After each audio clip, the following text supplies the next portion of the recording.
Assalamualaikum warahmatullahi wabarakatuh. Di sini kami dari kelompok 6. Di sini kami akan memaparkan makalah kami yang berjudul Akad Izarah dan Implementasinya dalam Lembaga Keuangan Syariah. Di sini kami beranggotakan 3 orang, yaitu saya sendiri Maulidul Ulfa dan 2 teman saya lagi, Febri Indrawan Saputra dan Safitri. Di sini saya akan menjelaskan bagian poin A yang pengertian izarah. Nah, al-izarah ini berasal dari kata al-azru yang arti menurut bahasanya adalah al-iwad, yang arti dalam bahasa Indonesia ialah ganti dan upah. Nah, secara etimologi ijarah bermakna menjual manfaat. Ulama Hanafiyah berpendapat izarah adalah akad atas suatu pemanfaatan dengan pengganti, sedangkan ulama Syafi'iyah berpendapat bahwa izarah adalah akad suatu pemanfaatan yang mengandung maksud tertentu. Nah, dan mubah serta menerima penggantian atau kebolehan dengan penggantian tertentu juga. Adapun ulama Malikiyah dan Hanabilah menyatakan bahwa izarah adalah menjadikan milik suatu pemanfaatan yang mubah dalam waktu tertentu dengan pengganti. Nah, secara terminologis, izarah adalah transaksi atas suatu pemanfaatan yang mubah berupa barang tertentu atas dijelaskannya sifat dalam tanggung dalam waktu tertentu juga. Nah, atau transaksi atas suatu pekerjaan yang diketahui dengan upah yang diketahui pula. Jumhur ulama fikih juga berpendapat bahwa ijarah adalah menjual pemanfaatan dan yang boleh disewakan adalah manfaatnya bukan bendanya. Nah, oleh karena itu mereka melarang menyewakan pohon untuk diambil buahnya, domba untuk diambil susunya. Nah, sumur tidak boleh diambil airnya dan lain-lain. Semua itu bukan manfaatnya tetapi bendanya. Nah, adapun 2 jenis ijarah dalam hukum Islam. Yang pertama, ijarah yang berhubungan dengan sewa jasa, yaitu mempekerjakan jasa seseorang dengan upah sebagai imbalan jasa yang disewakan. Yang kedua, ijarah yang berhubungan dengan aset atau properti, yaitu memindahkan hak untuk memakai dari aset atau properti tertentu kepada orang dengan imbalan biaya sewa. Nah, B. Dasar hukum ijarah. Dasar-dasar hukum ijarah adalah sebagai berikut. Yang A. Firman Allah Quran Surah Al-Zukhruf ayat 32 yang artinya, apakah mereka yang membagi-bagi rahmat Tuhanmu?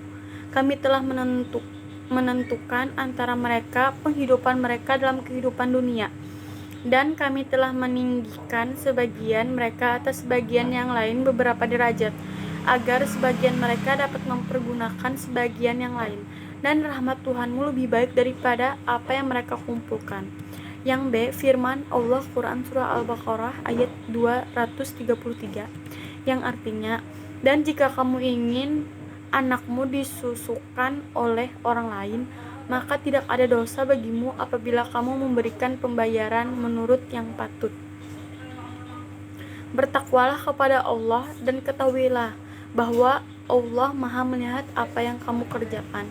Yang C. Firman Allah Quran Surah Al-Qasas ayat 26 yang artinya, salah seorang dari kedua wanita itu berkata, "Ya Bapakku, ambillah ia sebagai orang yang bekerja pada kita, karena sesungguhnya orang yang paling baik yang kamu ambil untuk bekerja pada kita ialah orang yang kuat lagi dapat dipercaya."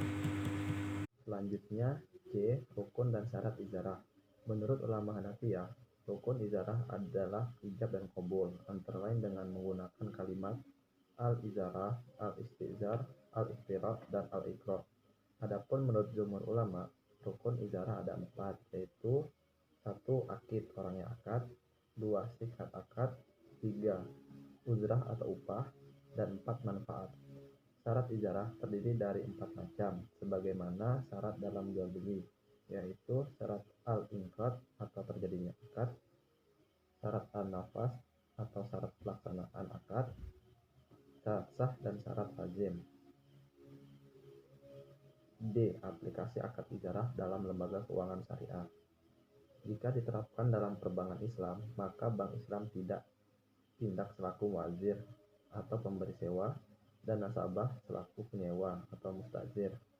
Dalam praktik perbankan Islam, tahapan ideal ijarah adalah 1. Nasabah menjelaskan kepada bank bahwa ia ingin menyewa suatu aset dan mampu membayar sewa secara periodik. 2. Setelah melakukan penelitian, bank setuju akan menyewakan aset itu kepada nasabah. 3. Bank membeli atau menyewa aset yang dibutuhkan nasabah. 4. Bank membuat perjanjian ijarah dengan nasabah untuk jangka waktu tertentu. 5. Nasabah membayar sewa setiap bulan yang jumlahnya sesuai dengan kesepakatan. 6. Bank melakukan penyusutan terhadap aset. Biaya penyusutan dibebankan kepada laporan laba rugi. 7. Di akhir masa sewa, nasabah mengembalikan aset tersebut kepada bank.